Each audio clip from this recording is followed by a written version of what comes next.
مزاق میں اصل میں یہ جاننا چاہ رہا تھا کہ آج کل نا کافی سارے شعراء ہیں جو آپ دیکھ رہے ہوں گے کہ کون کون آ رہا ہے معاشرے میں، اور کافی سارے ایسے بھی لوگ ہیں جو ان کو بہت داد دیتے ہیں، کافی سارے لوگ ان کو ماننے کو تیار بھی نہیں ہیں۔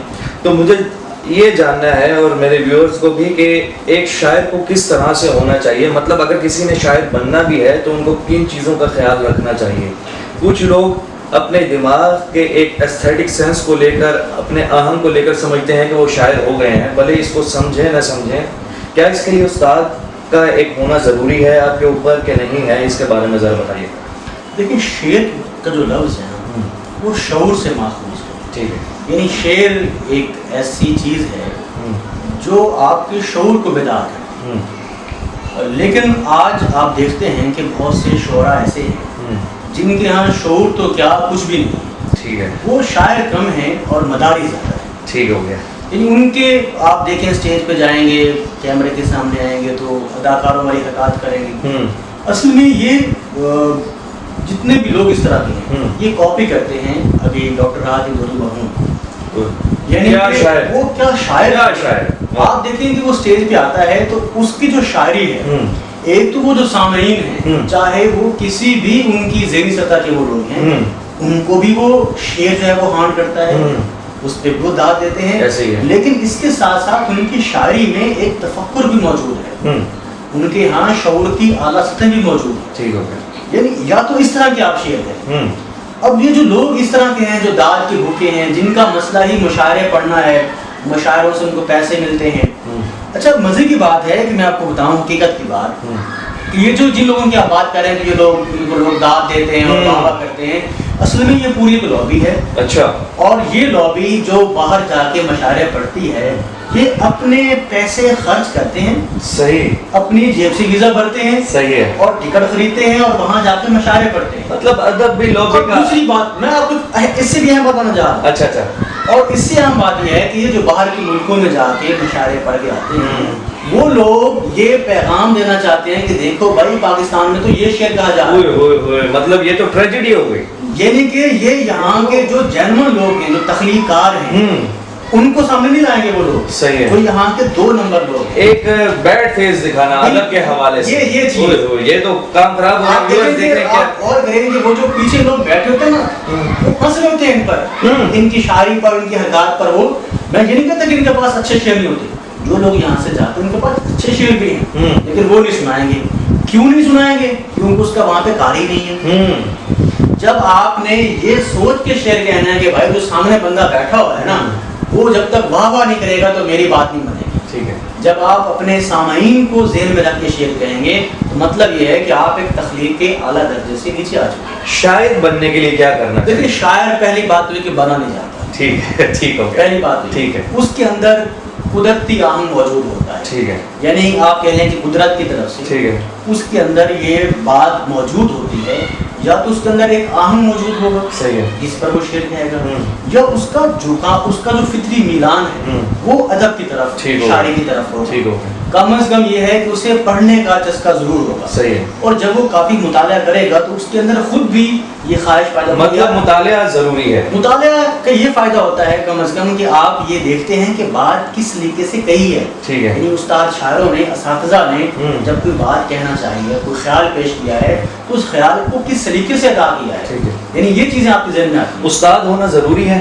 استاد یہ ہے کہ آپ کو صاف ظاہر ہے کہ شروع میں چیزیں نہیں پتہ ہوتی، ٹھیک ہے، بہت سے مسائل ہوتے ہیں، عروضی مسائل ہوتے ہیں، اوزان کے مسائل ہوتے ہیں، ٹھیک ہے، بہت سی اصطلاحیں ہوتی ہیں، بہت سی جو ہے وہ صنائع بتائے ہوتے ہیں، ان کا آپ کو علم نہیں ہوتا۔ صحیح ہے، کیونکہ شروع میں تو کوئی بھی استاد نہیں ہوتا۔ صحیح ہے، ٹھیک، آپ دیکھیں کہ غالب کا جو زمانہ تھا، اس زمانے میں یہ تھا کہ اگر کوئی شخص جتنا مرضی بڑا شاعر کیوں نہ ہو، اگر اس کا کوئی استاد نہیں ہے تو لوگ سمجھتے ہیں یہ تو بے استادہ ہے۔ تو کچھ لوگ یہ کہتے ہیں، فنون لطیفہ میں یہ مسئلہ ہے، یہ مسئلہ ہے، یہ مسئلہ ہے۔ کچھ لوگ یہ کہتے ہیں کہ غالب کا کوئی استاد نہیں تھا، اچھا، لیکن انہوں نے ایک فرضی طور پر ملا عبدالصمد کے نام سے ایک کردار تراشا کہ یہ صاحب ایران سے تھے، ہندوستان میں آ کر رہے، نو مسلم تھے، تو میں نے ان سے فارسی بھی سیکھی اور میں نے ان سے شعر اور ایسے کوئی شخص نہیں تھا۔ کچھ لوگ یہ کہتے ہیں، اچھا، ٹھیک ہے، ایسا کوئی کردار نہیں تھا غالب کے ہاں، لیکن انہوں نے ان حالات کے مطابق یار میرا بھی استاد ہے، استاد ہے، لوگ ایک امیجنری کردار تخلیق کیا. ٹھیک ہو گیا. اچھا اس زمانے میں بھی آپ دیکھیں گے چیزیں ہوتی ہیں. استاد آپ کا جو ہے وہ آپ کو کہیں نہ کہیں آپ چوک جاتے ہیں، کہیں نہ کہیں کوئی نہ کوئی بات آپ سے رہ جاتی ہے. تو اس موقع پر استاد کہیں نہیں کہ آپ کو لکھ کے دے گا، نہیں، جو آپ لکھیں گے اگر اس میں کوئی اصلاح کی گنجائش موجود ہے تو بتائے گا کہ اس میں یہ خرابی ہے، اس کو آپ درست کر لیں. اگر نہیں تو بتا دے گا بھی آپ کا کلام ٹھیک. ایک استاد کا تعلق معاشرے میں اور آج کل جو چیزیں چل رہی ہیں ایک اسٹوڈنٹ اور ایک استاد کے درمیان جو آپ دیکھ رہے ہیں کانفلکٹ ٹائپ کی چیزیں چل رہی ہیں. استاد کا وہ درجہ حاصل نہیں ہے یا وہ جو اسٹوڈنٹ ہے وہ اس طرح سے رسپیکٹ کر نہیں پا رہا یا اس کو گھر کی طرف سے کوئی اس طرح کی تربیت نہیں مل رہی. اس پر کیا کہنا چاہیں گے؟ دیکھیں دو باتیں ہیں. پہلی بات تو یہ ہے کہ جو تربیت کا عمل ہوتا ہے وہ گھر سے شروع ہوتا ہے. ٹھیک ہو گیا. یعنی آپ والدین سے سیکھتے ہیں، جس طرح آپ کے گھر میں ماحول ہے آپ کو میسر آتا ہے ایک ادب و احترام کا، وہ چیزیں آپ سیکھتے ہیں. یہ اور پھر جب آپ کسی درسگاہ میں جاتے ہیں پڑھنے جاتے ہیں تو آپ کی جو بنیادی تربیت ہے اس کا بڑا کردار. ٹھیک ہے. اچھا اگر آپ ایک نارمل سے خاندان سے تعلق رکھتے ہیں، آپ کے معاشی وسائل پورے ہیں، تو میں نے یہی دیکھا ہے کہ اس طرح کا جو طالب علم آتا ہے جو اس ماحول سے آتا ہے اس کے اندر ادب کا اور احترام کا جو مادہ ہے وہ زیادہ پایا جاتا ہے. صحیح. نہ صرف استاد کے لیے بلکہ پوری سوسائٹی کے تمام لوگوں کے لیے. ٹھیک ہو گیا. اور ایک ایسا طالب علم جو معاشی طور پر بہت مضبوط ہے اور اسے اپنی دولت کا بھی احساس ہے، الزام ہے، اس کے اندر ایک غرور ہے، وہ اسی غرور کے ساتھ درسگاہ میں بھی آتا ہے اور وہ استاد کے ساتھ بھی ویسا ہی تعلق قائم کرتا ہے. ٹھیک ہے. اچھا ایک تو بات یہ ہے. ٹھیک ہو گیا. دوسری بات یہ ہے کہ ہم جس ماں بعد جدید عہد میں زندہ ہیں اس کے بہت سے فائدے بھی ہیں اور نقصانات اس سے زیادہ ہیں. ٹھیک ہو. اس کا جو سب سے بڑا نقصان ہوا ہے کہ ہمارے ہاں جو سائنسی ترقی ہوئی ہے، میڈیا ہے، انٹرنیٹ ہے، بہت سے ہمارے جو جدید ذرائع ہیں، ان کے ذریعے جو ہم ایک جدید آپ کہہ لیں کہ معاشرت سے دوچار ہوئے ہیں، اس جدید معاشرت نے ہماری مشرقی اقدار کو بہت نقصان پہنچایا ہے. صحیح. ٹھیک ہے. اچھا انہی مابعد جدید مسائل میں ایک جو مسئلہ ہے وہ تعلیم کا ہے. صحیح. کہ پہلے دیکھیں کہ جو تعلیم ہے وہ سرکاری سطح پر ہوتی تھی اور جو بچے سرکاری اسکولوں میں کالجوں میں جاتے تھے ان کو پتہ تھا کہ ہمارا داخلہ، ہمارے امتحانات، ہمارے پریکٹیکل کے نمبر اور ہمارا جو کچھ دار و مدار ہے وہ استاد کے ذمہ ہے اور یہی ہمارا جو ہے وہ مطلب کرنے والا ہے. اب پیسوں کے ذمہ ہے. اب مسئلہ یہ ہے کہ اب نجی اسکول کھلے ہیں، کالجز کھلے ہیں، ان کے ہاں چیزیں تبدیل ہو گئی ہیں. یعنی تمام جو کردار تھے ان کی نوعیت تبدیل ہو گئی. طالب علم اب طالب علم نہیں رہا، وہ کسٹمر بن گیا ہے. ٹھیک ہو گیا. وہ ان کا گاہک ہے، وہ کہہ لیں کہ سارے فیام کا. ٹھیک ہو گیا. کنزیومر سوسائٹی ہے. ٹھیک ہو گیا. اور جو استاد ہے وہ استاد نہیں رہا، وہ ایک کہہ لیں کہ سیل مینیجر ہے ان کا. ٹھیک ہو گیا. وہ آپ کہہ لیں کہ انفارمیشن کو بیچنے والا ہے.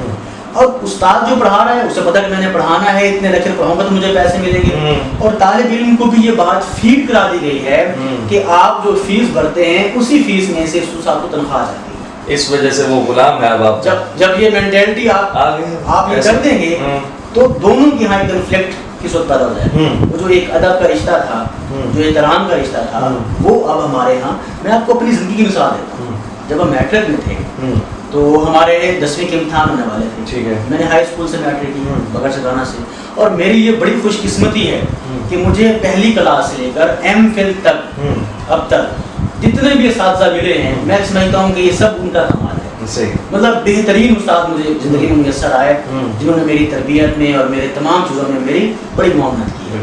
اچھا ایک استاد تھے ہمارے ظفر اقبال صاحب، وہ ہمارے انچارج بھی تھے ہمارے. ہمیں ریاضی بھی پڑھاتے تھے اور ہمیں نہیں پڑھاتے تھے. صحیح ہے. تو جب امتحان قریب آیا تو انہوں نے کہا کہ بھائی بات یہ ہے کہ آپ کی تیاری بھی صحیح نہیں ہے، میں آپ لوگوں کو چھٹی کے بعد 2 گھنٹے اسکول میں ہی سب کو ٹیوشن پڑھاؤں گا. ٹھیک ہے. اور میں آپ سے 250 روپے لوں گا 1 مہینے. ٹھیک ہے. 2 مہینے پڑھاؤں گا. ٹھیک ہے سر، کوئی اعتراض نہیں ہے. ہم نے جناب پڑھانا شروع کر دیا. وہ چھٹی کے 2 گھنٹے بعد ہمیں روکتے، ہمیں پڑھاتے، ہمارے ٹیسٹ ہوتے. 2 مہینے گزر گیا، ہم نے امتحان دے دیے، ٹیسٹ ہم نے لے لیے شروع کر کے. اچھا کچھ عرصے بعد نا مجھے والد صاحب نے کہا کہ وہ جب کوئی استاد تھے نا وہ مجھے کل ملے تھے اور انہوں نے مجھے 500 روپے دیے. میں نے کہا کس چیز کے دیے؟ انہوں نے کہا کہ یہ انہوں نے اس لیے دیے ہیں, وہ کہہ رہے تھے کہ جو میں نے آپ سے 250 روپے کی فیس کے بعد میں پیسے لیے تھے یہ میں آپ کو واپس کر رہا ہوں, اور میں نے لیے اس لیے تھے تاکہ بچوں کو احساس ہو کہ ہم نے پیسے دیے ہوئے ہیں, یہ نہ کہیں کہ ہم تو مفت میں پڑھ رہے ہیں. اچھا, مطلب ان کے اندر یہ احساس نہ کریں. واہ واہ واہ, شاندار, کیا ہی بات ہے. یعنی اس طرح کے استاد تھے خوبصورت کہ طالب علموں سے پیسے لے کے ان کے والدین کو واپس کر دیے, صرف احساس ذمہ داری کہ بھائی آپ نے پیسے ادا کیے ہیں تو آپ پڑھیں گے کیسے. ٹھیک ہے. ممکن تھا کہ اگر ہم بغیر پیسوں کے پڑھتے ہم سیریس ہی نہ ہوتے. اور اب پیسے دینا کس تناظر میں چلا گیا ہے کہ اگر پیسے دے رہے ہیں استاد کو تو وہ ذمہ داری کے بجائے ایک احسان استاد کا احسان کہاں چلا گیا. دیکھیں یہ 2004 کی بات ہے, 2020 ہے, 16 برسوں میں ان مطلب 16 برسوں میں ڈائنامک چینج ہے, کتنی چیزیں تبدیل ہو.